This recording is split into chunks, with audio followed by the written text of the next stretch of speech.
Good morning students. हम लोग continue करेंगे अपना टॉपिक कंसिडरेशन। ठीक है, पिछले क्लास में हम लोग कंसिडरेशन स्टार्ट कर दिए थे। ठीक है, और उसमें अपने कंसिडरेशन का डेफिनेशन लिखे थे और उसके बाद स्टार्ट किए थे रूल्स गवर्निंग कंसिडरेशन।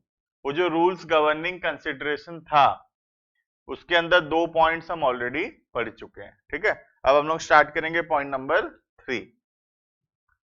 मैं पहले ही बताया था कंसिडरेशन का जो डेफिनेशन लिखा हुआ है वो कब समझ में आएगा, जब हम लोग सारे पॉइंट्स पढ़ लेंगे तब हम कंसिडरेशन का डेफिनेशन देखेंगे और हमको कंसिडरेशन का डेफिनेशन अपने आप समझ में आ रहा होगा। ठीक है, तो चलो हम लोग स्टार्ट कर रहे हैं। पहला पॉइंट 1 और 2 ऑलरेडी पढ़ा जा चुका है। पॉइंट 1 एंड 2 ऑलरेडी पढ़ाया जा चुका है। पॉइंट 1 में था कंसिडरेशन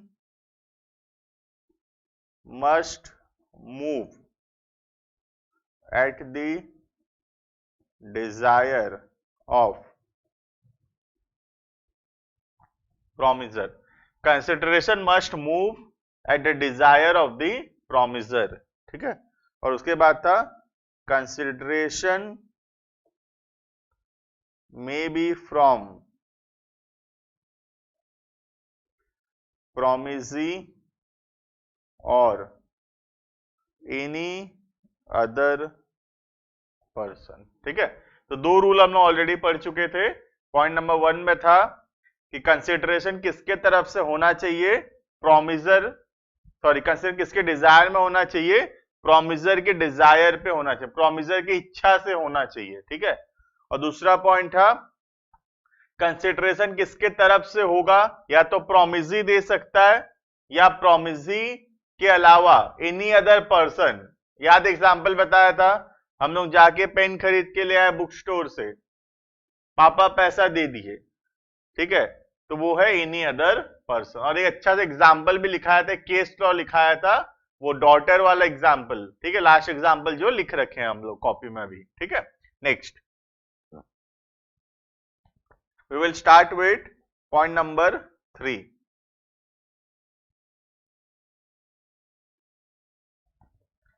लिखना पॉइंट नंबर सी, एग्जीक्यूटेड और एग्जीक्यूटरी कंसिडरेशन। एग्जीक्यूटेड और एग्जीक्यूटरी कंसिडरेशन। ठीक है, चलो हम लोग पहले लिख लेते हैं फिर समझेंगे इसका मतलब। ठीक है, एग्जीक्यूटेड और एग्जीक्यूटरी कंसिडरेशन लिखना इसके अंदर पहले।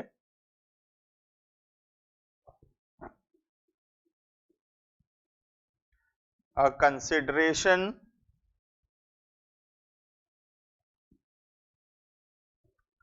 which consists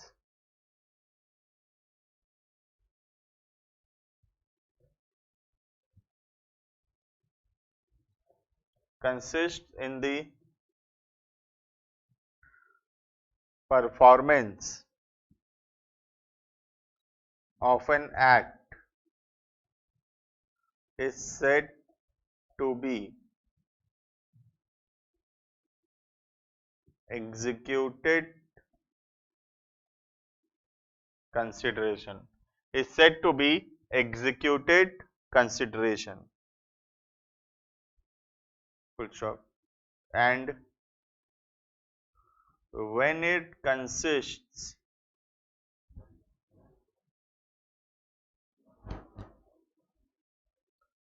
in a promise, when it consists in a promise, it is said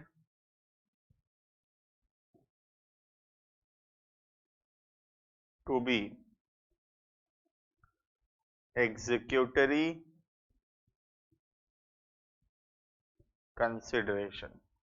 It is said to be executory consideration.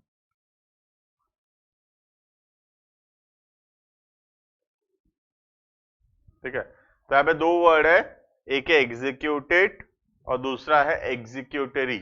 ठीक है, कंसिडरेशन का मतलब था समथिंग इन रिटर्न, बदले में कुछ मिलना चाहिए। ठीक है, अब सपोज 2 व्यक्ति हैं, ए एंड बी,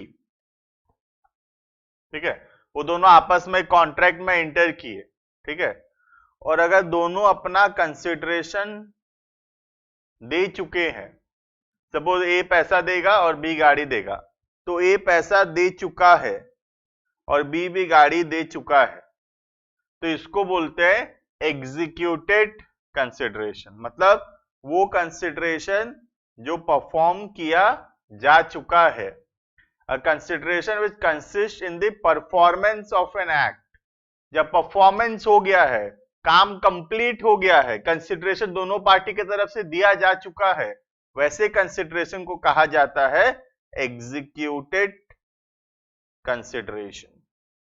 और दूसरा है जब परफॉर्म नहीं किया गया है, जब कंसिडरेशन दिया नहीं गया है, सिर्फ क्या किया गया है, एक प्रॉमिस किया गया है कि फ्यूचर में कंसिडरेशन देंगे, उसको बोलते हैं एग्जीक्यूटरी कंसिडरेशन। जैसे ए और बी का एग्जांपल, ए बोला फ्यूचर में पैसा दूंगा और बी बोला फ्यूचर में गाड़ी दूंगा, this is known as executory consideration, ठीक है। तो कंसिडरेशन एक कॉन्ट्रैक्ट के अंदर एग्जीक्यूटेड भी हो सकता है, एग्जीक्यूटरी भी हो सकता है। एग्जीक्यूटेड मतलब ऑलरेडी परफॉर्म किया जा चुका है, ए भी अपना कंसिडरेशन दे दिया है पैसा और बी भी अपना कंसिडरेशन दे चुका है कार, वैसे कंसिडरेशन को बोलते हैं एग्जीक्यूटेड कंसिडरेशन, ठीक है।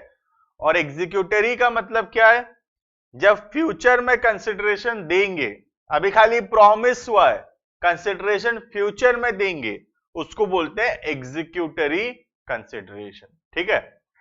अब डाउट मन में क्या आएगा कि एक पार्टी के तरफ से दिया जा चुका है और दूसरे पार्टी के तरफ से अभी बाकी है, ए बी को पैसा दे दिया है लेकिन बी अभी गाड़ी नहीं दिया है, ठीक है।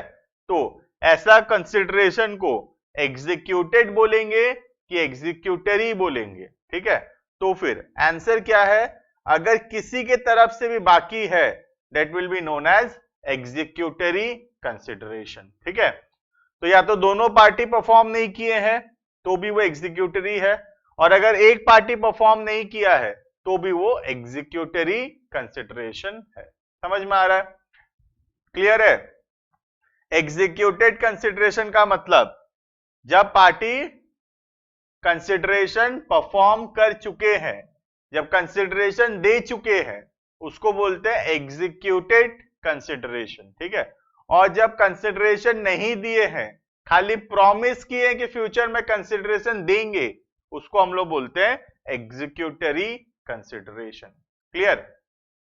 चलो तो हम लोग लिखेंगे अब इसको फॉर एग्जाम्पल, थोड़ा हटा देता हूं ये, ठीक है। चलो लिखेंगे अब for example,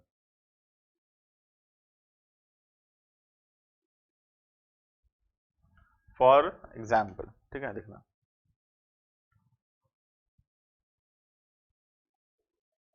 A pays 1 lakh rupees to mister B and B promises to deliver him car.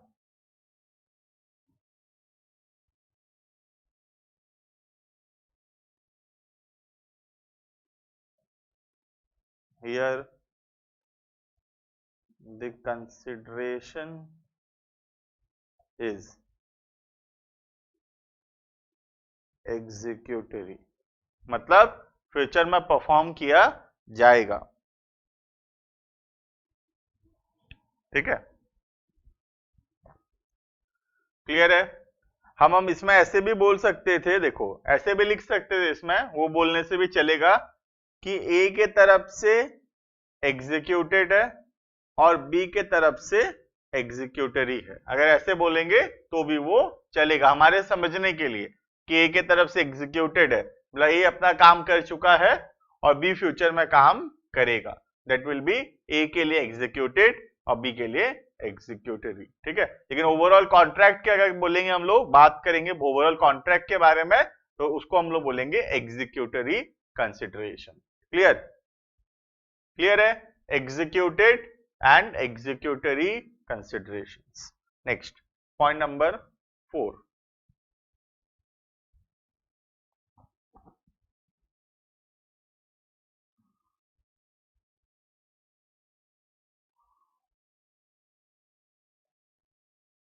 adequacy of consideration।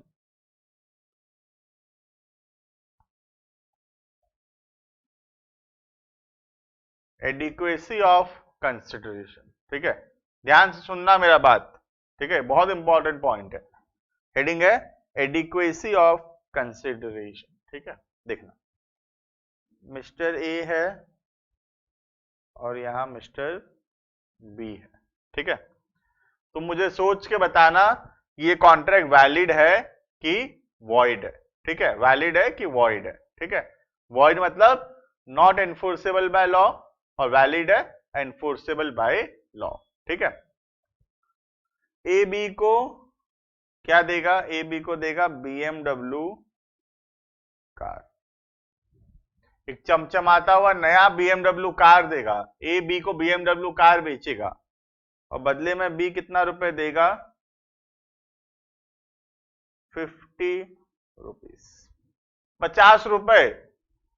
सोचो ध्यान से, ए बी को एक नया BMW गाड़ी देगा और बी क्या देगा बदले में? 50 rupees. B will pay 50 rupees as a consideration, ठीक है। तो अब सवाल क्या है कि ये कॉन्ट्रैक्ट वैलिड है या फिर नहीं, whether the contract is valid or not, ठीक है। तो इसका आंसर क्या है? तुम्हारी तरफ से क्या होगा आंसर? मन में लग रहा होगा सर मिस्टर ए क्यों बेचेगा अपना नया BMW गाड़ी 50 रुपए में, तो ये कॉन्ट्रैक्ट वैलिड नहीं होना चाहिए, ठीक है। लेकिन हमारा ये कंसर्न नहीं है कि कौन कितना रुपए में सामान बेच रहा है। हम कंसिडरेशन का मतलब देखे थे समथिंग इन रिटर्न, बदले में कुछ मिलना चाहिए। समथिंग इन रिटर्न, कुछ मिलना चाहिए।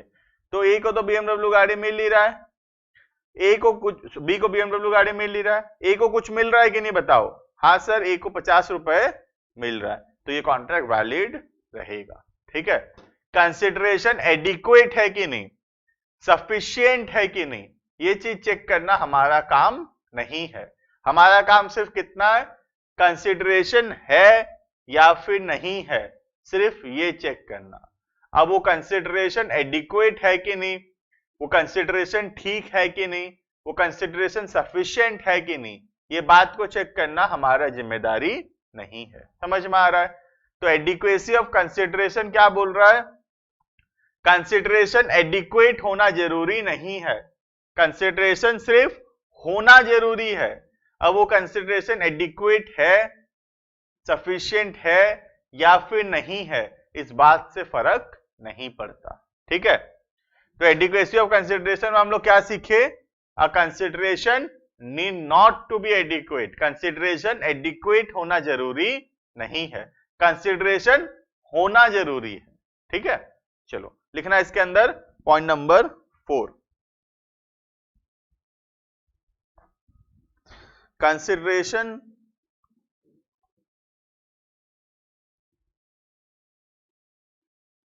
need not to be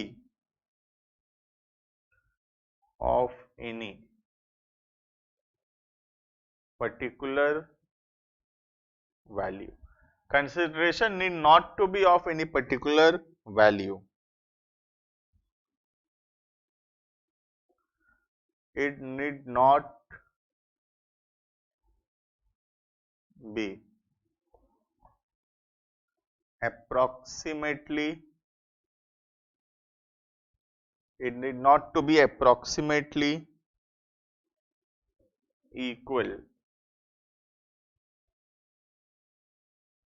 to the value receive. जितना मिला उसके बराबर होना कभी भी जरूरी नहीं है। BMW गाड़ी 50 लाख का हो सकता है, 50 रुपए में मिला तो भी वो वैलिड कॉन्ट्रैक्ट है। 50 लाख होना कंसिडरेशन ये जरूरी नहीं है। ठीक है, full stop.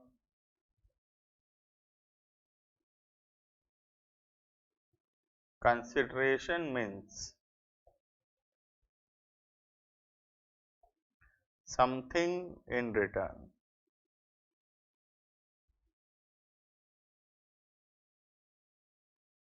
which means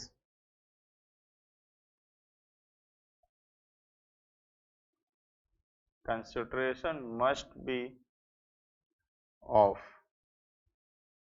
some value. Consideration must be of some value, comma, it need not to be of adequate value. It need not to be of adequate value. क्यों adequate value होना जरूरी नहीं है। ठीक है, clear, एकदम आसान एकदम, है ना। कंसिडरेशन होना जरूरी है, कंसिडरेशन सफिशिएंट होना जरूरी नहीं है। क्लियर, लिखना। इसके अंदर हम लिखेंगे एक छोटा सा example.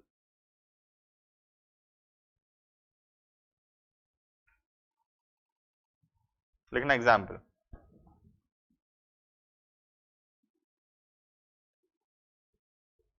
Mister A decided to sell his BMW car for 100 rupees to Mr. B.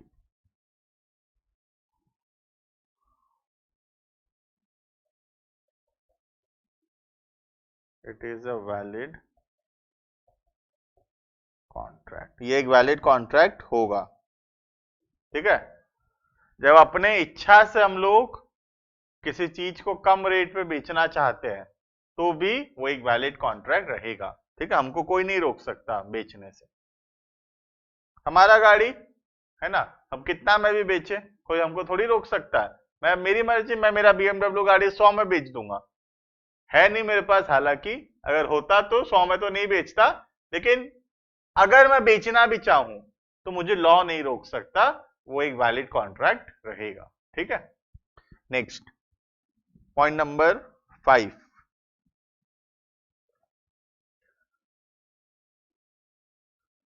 Performance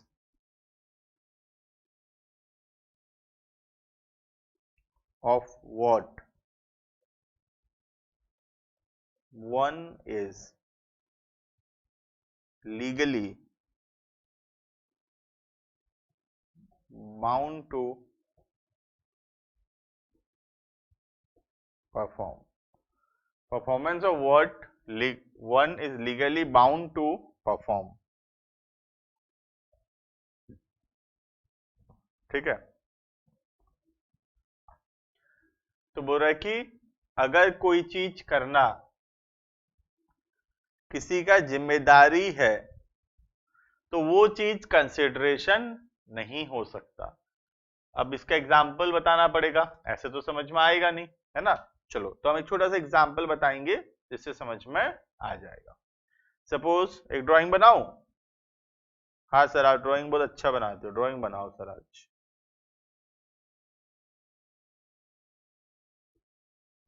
ये है मिस्टर ए, ठीक है, और ये है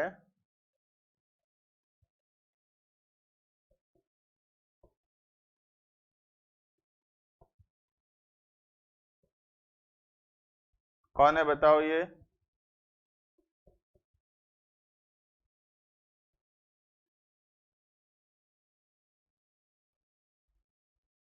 है इस वाइफ। ठीक है, तो एक है मिस्टर ए और दूसरी है ए की वाइफ, इज वाइफ। ठीक है, अब और एक व्यक्ति है, बहुत डरावना दिख रहा है वो। ठीक है, तो ऐसे दाढ़ी भी रखा है वो छोटा सा। ठीक है, तो यहाँ से दाढ़ी उसका ज्वाइंट कर देते हैं। ठीक है, खतरनाक दिखने वाला एक व्यक्ति है मिस्टर बी। ठीक है, और एक शरीफ दिखने वाला व्यक्ति है। सर कितना ड्राइंग बनाओगे आज सर? देखो, एक शरीफ दिखने वाला व्यक्ति है, इसका नाम है मिस्टर भोलू। मिस्टर भोलू, भोलू मतलब शरीफ आदमी। ठीक है, चलो अब ध्यान से सुनना मेरे एग्जाम्पल, मजा आ जाएगा एग्जाम्पल में और क्लियर हो जाएगा एकदम कॉन्सेप्ट भी। ठीक है, तो ए जो है, ए और ए की वाइफ, ठीक है, रहते हैं अपना बेचारे घर में। बी और सी को वो लोग नहीं जानते। ए और बी एक घर पे रहते, ए और एस वाइफ एक घर पे रहते हैं। ठीक है, और बी अलग है बाहर का और सी जो है वो अलग है। ठीक है, सी मतलब मिस्टर भोलू। इसका नाम भी दे दूं क्या?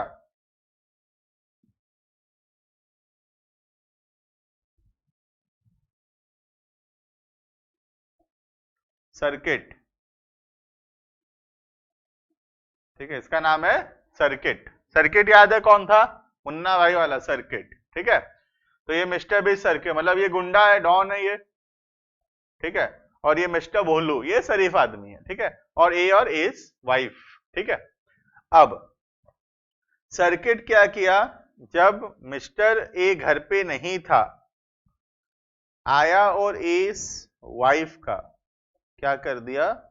मर्डर कर दिया। सर्किट क्या किया?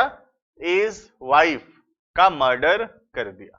ठीक है, अब ए तो था नहीं घर पे। ठीक है, ए जब आया घर, एक बार तो देख के खुश हो गया, लेकिन फिर उसको ध्यान आया कि अरे अब तो परेशानी हो जाएगी, खाना वाना कौन बनाए, घर में ख्याल कौन रखेगा हमारा।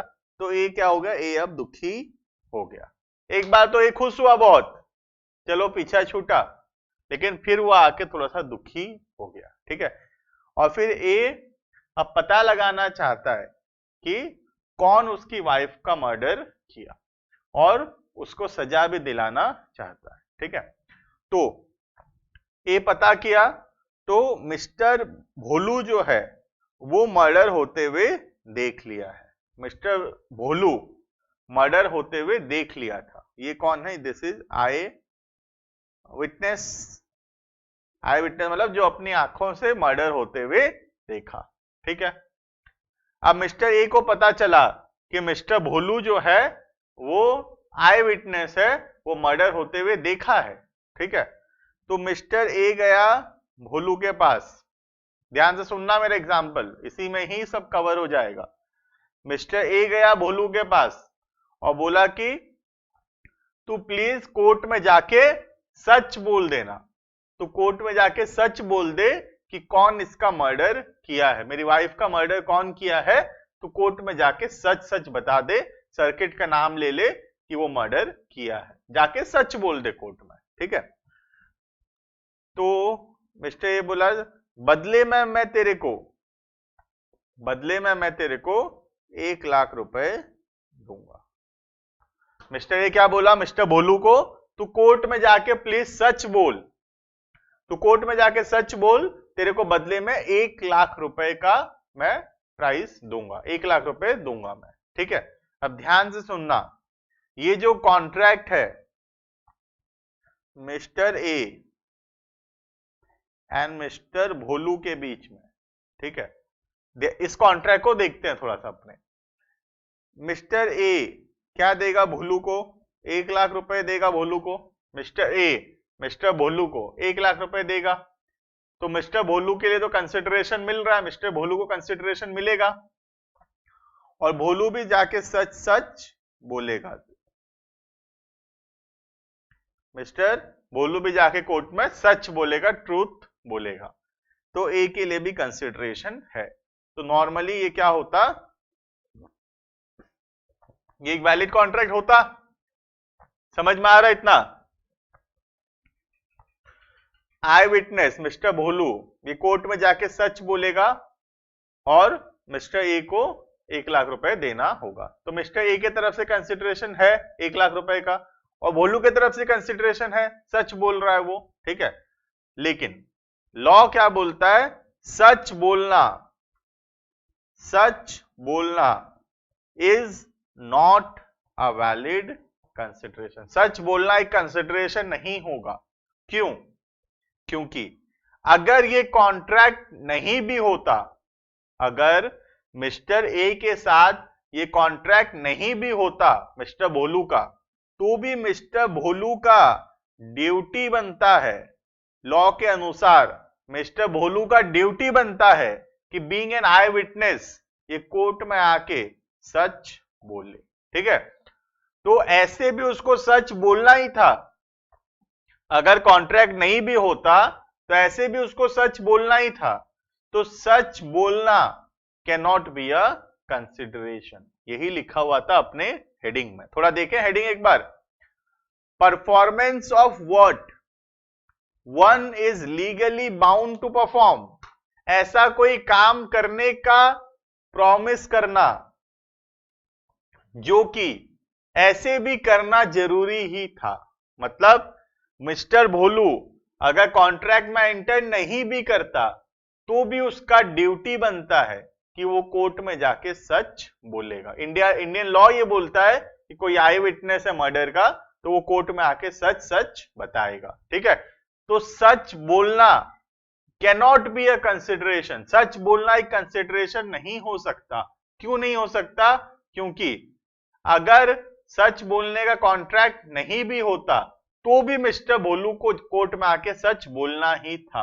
ठीक है, तो he is legally bound to perform, उसको वो चीज परफॉर्म करना ही था, तो उस चीज का वो पैसा नहीं ले सकता। क्लियर है? तो आई विटनेस को अगर हम पैसा दे रहे हैं सच बोलने के लिए तो वो एक वैलिड कंसिडरेशन नहीं है, और अगर झूठ बोलने के लिए पैसा दे रहे हैं तो ऑब्वियसली वो भी वैलिड नहीं होगा। ठीक है, तो आई विटनेस को सच बोलने के लिए पैसा देना वो भी वैलिड नहीं है, झूठ बोलने के लिए पैसा देना वो भी वैलिड नहीं होगा। ठीक है, समझ में आ गया?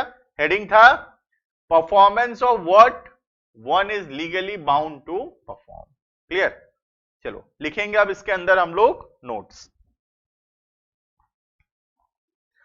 The performance of an act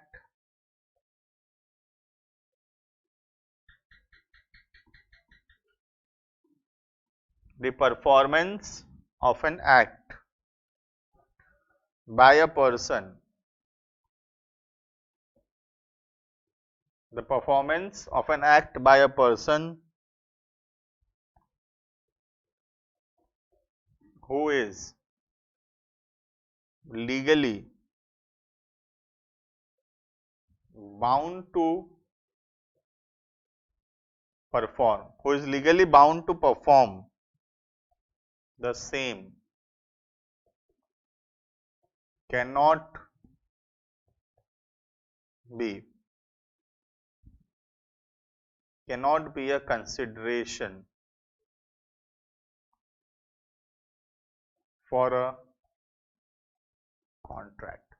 ठीक है, जो काम ऐसे भी करना जरूरी ही है उस काम को करना एक कॉन्ट्रैक्ट का कंसिडरेशन नहीं हो सकता। ठीक है, full stop.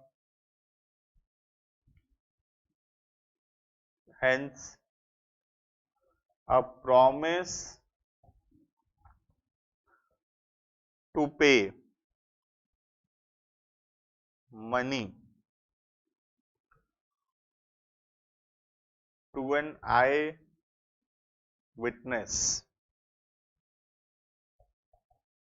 is void because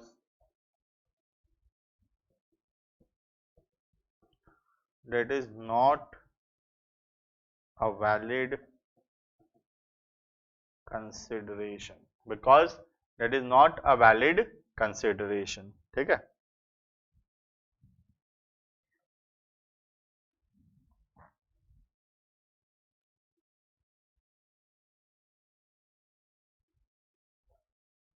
hence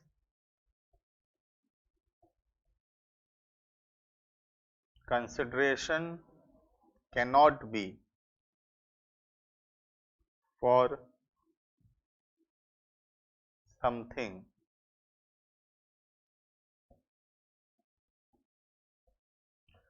which a person is already bound to perform. ठीक है, तो कंसिडरेशन ऐसा चीज के लिए नहीं हो सकता जो कि एक व्यक्ति ऐसे भी बाउंड है परफॉर्म करने के लिए। ठीक है, next point number 6, this was point number 5, next point number 6। ठीक है,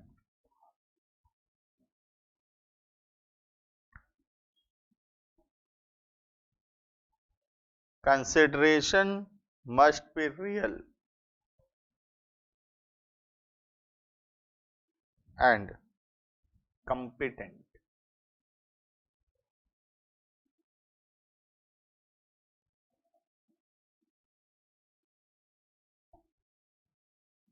consideration must be real and competent. ठीक है, रियल का मतलब है समथिंग विच एग्जिस्ट और कॉम्पिटेंट का मतलब है something which can be performed. ठीक है, तो कंसिडरेशन ऐसा होना चाहिए जो सच में एग्जिस्ट करता है और जो कि पॉसिबल है परफॉर्म करने का, उसको बोलते हैं रियल एंड कॉम्पिटेंट। ठीक है, इसका मतलब देखना,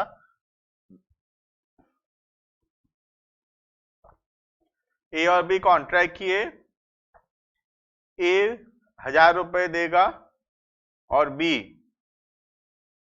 मैजिक करके खजाना खोजेगा, ट्रेजर, ट्रेजर मतलब खजाना। ठीक है, तो ए 1000 रुपए देगा और बी मैजिक करके ट्रेजर खोजेगा, तो ये एक वैलिड कॉन्ट्रैक्ट होगा क्या?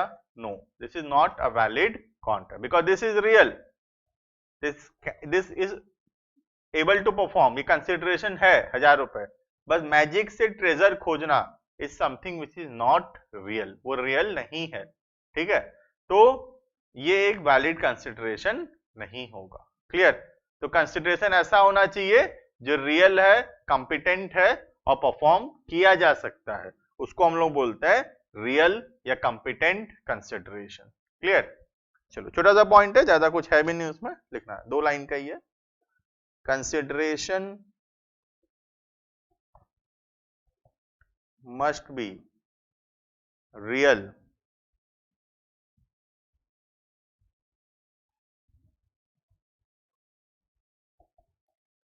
and must also be competent, it must be having some value and capable of being performed, capable of being performed। ठीक है, परफॉर्म हो पाना चाहिए, अगर कोई चीज परफॉर्म नहीं हो पा रहा तो वो वैलिड कंसिडरेशन नहीं है। फॉर एग्जाम्पल ये treasure, this is not a valid consideration, लिखना।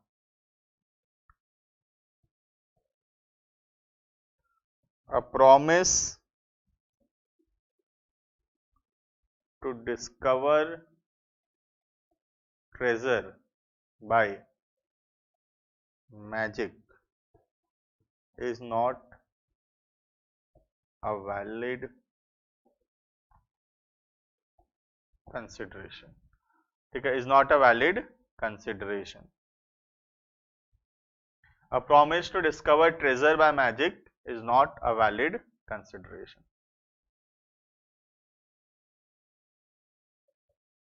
Point number 7,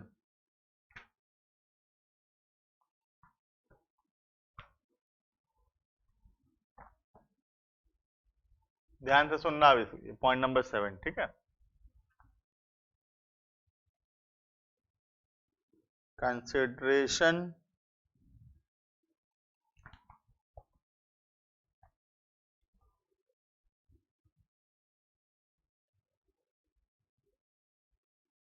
may be doing something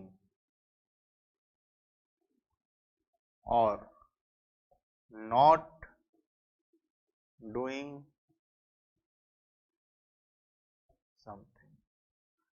Consideration may be doing something or not doing something. ठीक है, लास्ट पॉइंट है और बहुत इंपॉर्टेंट पॉइंट है. ठीक है, इसका मतलब क्या देखना, कंसिडरेशन जो है, कुछ काम करना कंसिडरेशन हो सकता है या कुछ काम नहीं करना भी कंसिडरेशन हो सकता है. ठीक है, जैसे कि ध्यान से सुनना एग्जाम्पल. अब यहां पे सपोज एक टीचर है और स्टूडेंट उसको पैसा दे रहा है. Student is giving him fee and he is giving education service. ठीक है, तो ये वैलिड है. This is a valid contract. दोनों के तरफ से कंसिडरेशन है, एक पैसा दे रहा है और दूसरा एजुकेशन सर्विस दे रहा है, नॉलेज दे रहा है. ठीक है, तो this is valid. This is doing something. कुछ काम करने का पैसा मिल रहा है. ठीक है, कुछ काम करने का पैसा मिल रहा है, दैट इज डूइंग समथिंग. ठीक है, तो that is a valid consideration. Now not doing something can be also a valid consideration. सुनना मेरे एग्जाम्पल. इसमें डूइंग समथिंग तो आसान है, क्लियर है, कुछ काम करने का पैसा मिलना.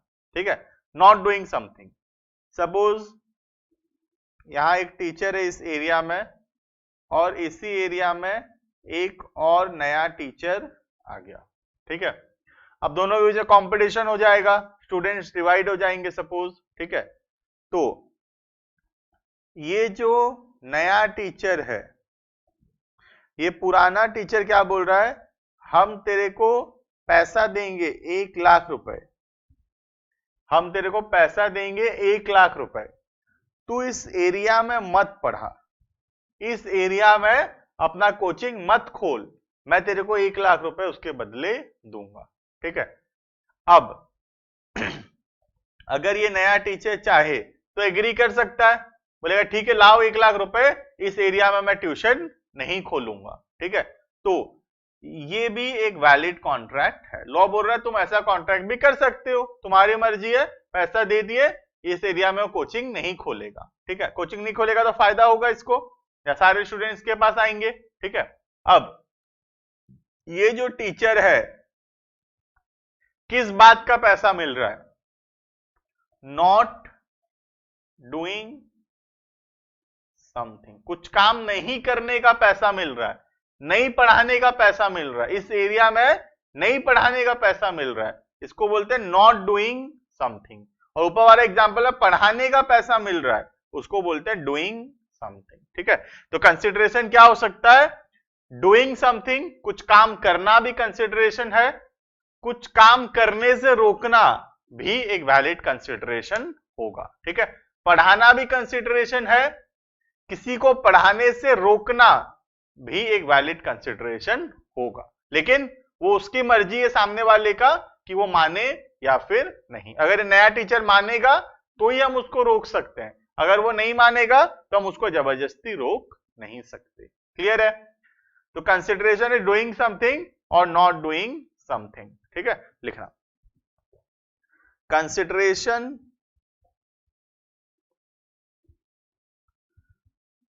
May be doing an act, कुछ काम करना, और एब्सटेन फ्रॉम डूइंग, कुछ काम नहीं करना या कुछ काम करने से रोकना. ठीक है, तो कंसिडरेशन में भी डूइंग एन एक्ट और abstain from doing, comma both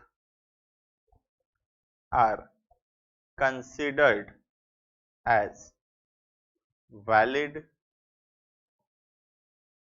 consideration, both are considered as valid consideration. ठीक है, फॉर एग्जाम्पल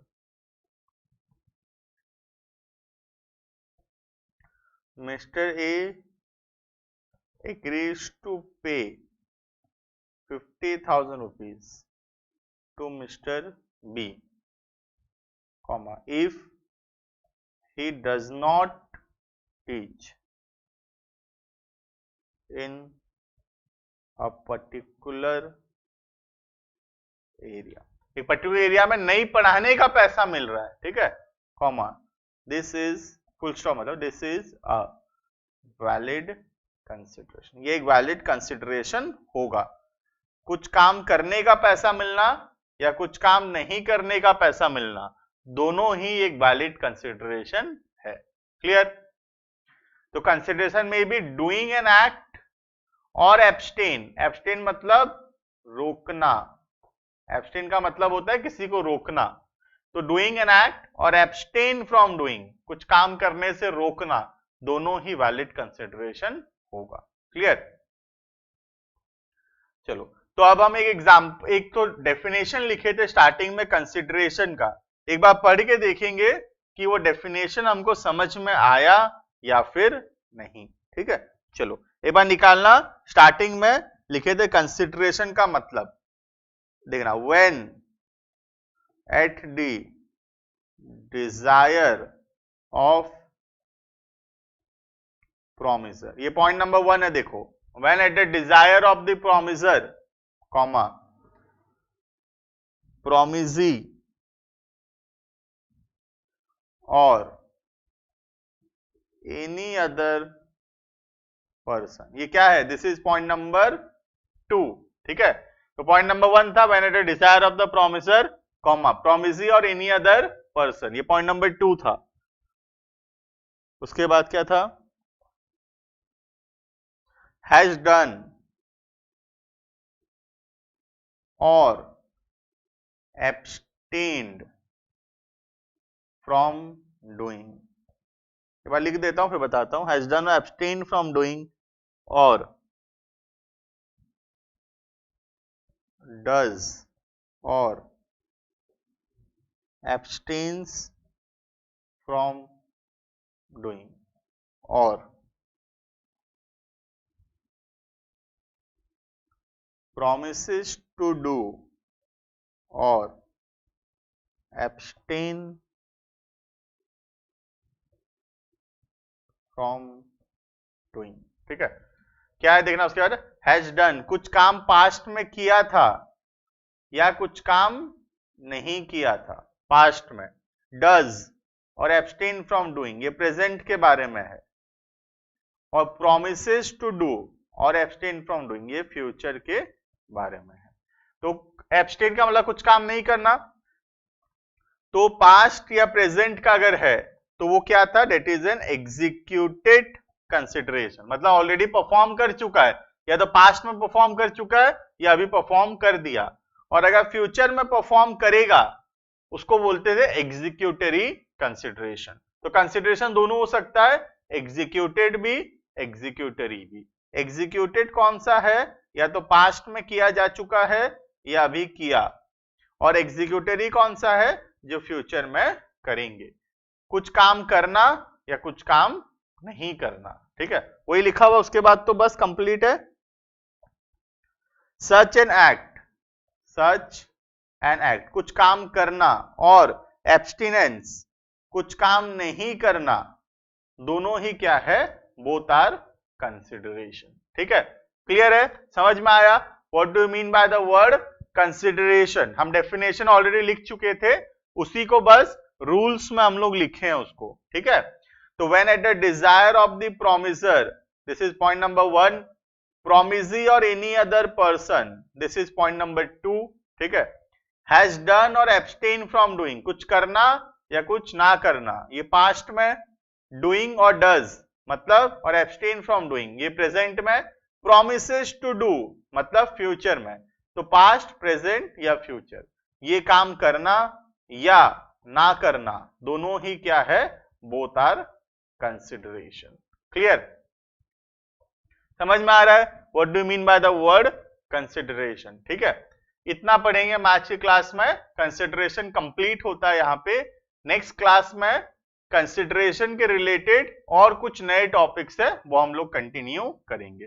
यहाँ पे कंसिडरेशन का जो डेफिनेशन है वो यहाँ पे कंप्लीट होता है। ठीक है, चलो, तो इतना पढ़ेंगे हम लोग। Thank you, bye bye.